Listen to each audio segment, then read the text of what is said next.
खुलुमबाय इनसाइटनि बर'आव नोंथांमोनखौ बरायबाय। क'क्राझार जिल्ला गसाइगाव महकुमानि सिङाव थानाय जमदुवार दख'रा दुलाराय बर' फरायसा आफादनि बोसोरारि जख'न्थाया जानानै थाङो। मख'नो गोनांदि जमदुवार दख'रा दुलाराय बर' फरायसा आफादनि बोसोरारि बे जख'न्थायनि गेजेरजों फरायसाफोरनि गेजेराव बाथ्रा दान्थेलायनाय, सोंनाय फिन्नाय बादायलायनाय, मेथाइ रोजाबनाय बायदि बिथिंनि बादायलायनाय हाबाफारि लानाय जायो। गुबुन फारसेथिं हाबाफारियाव माननि आलासि महरै 28 नं गसाइगाव बिधानसभा बियाबनि एमएलए जिरन बसुमतारीजों लोगोसे गोबां दैदेनगिरिफोरा बाहागो लानाय बे मेलनि गेजेरजों मिरु एबसुनि लेङाइ आफादगिरि खोरोमदाव औवारिया खौरां बिजोंनि गेजेरजों ओरैबायदि बुङो। बर' फरायसा आफादनि जायनाखि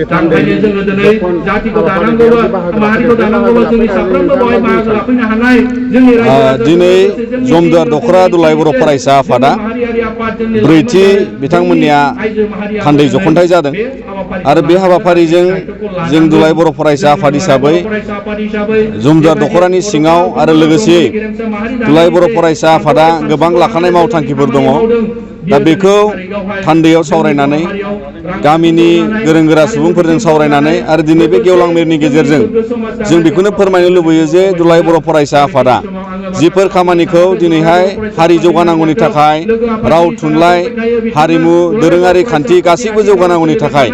दिनै बर' हारिनि गेजेराव दुलाराय बर' फरायसा आफादा खामानि मावलांबाय थागोन। दा बेजों लोगोसे नोजोर लानानै आथिखालनि थासारियाव जोंनि जे सोलोंथाइ जौगाथाय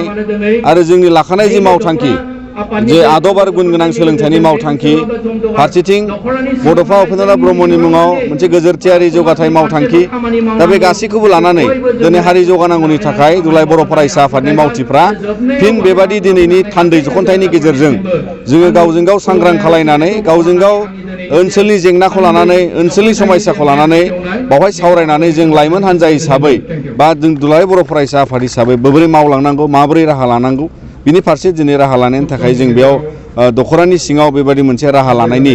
बेबायदि थान्दै जख'न्थाय जाबाय आरो बेजों लोगोसे गासैबो समाजनि बेन्दोङाव माखासे जेंनाफोरखौहाय जों माबोरै एरायनो हागोन माबोरै होबथानो हागोन जेरै आथिखालाव लाइमोनफोरनि गेजेराव ड्राग्सनि जेंना आरो बेबायदिनो गुबुन फेग्रा मुवाफोरनि जेंना थाबाय आरो गुबुन गुबुन माखासे जोंनि ओनसोलाव उन्दै बैसोआव हाबा जानायानो जा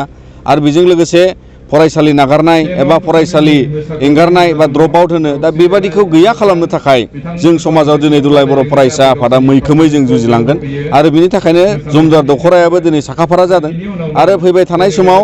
जोङो गोग्गो सोलोंथाइ आरो आदब आरो गुन गोनां सोलोंथाइखौ लानानै जिखिनि हाबाफारि लानानै दिनै जोङो लाइमोनखौ फोजाखांलांनांगोन बिमा बिफाजों सावरायलांगोन फोरोंगिरिफोरजों सावरायलांगोन आरो बेबायदि समाज जौगानायनि मोनफ्रोम बाहागोखौ दुलाराय बर' फरायसा आफादा हारि जौगानांगौनि थाखाय जोङो बेयाव बिबान लानानै खामानि मावगोन आरो बेयाव दख'राया दिनै मैखोमै बे फारसे नोजोर लानानै खामानि मावगासिनो दङ। सार जिहेतु दुलाराय बर' फरायसा आफादाबो जों दाबिनाय बायदि भेन्सार स्कुल प्रभिन्सियेलाइज जानांगौनि थाखाय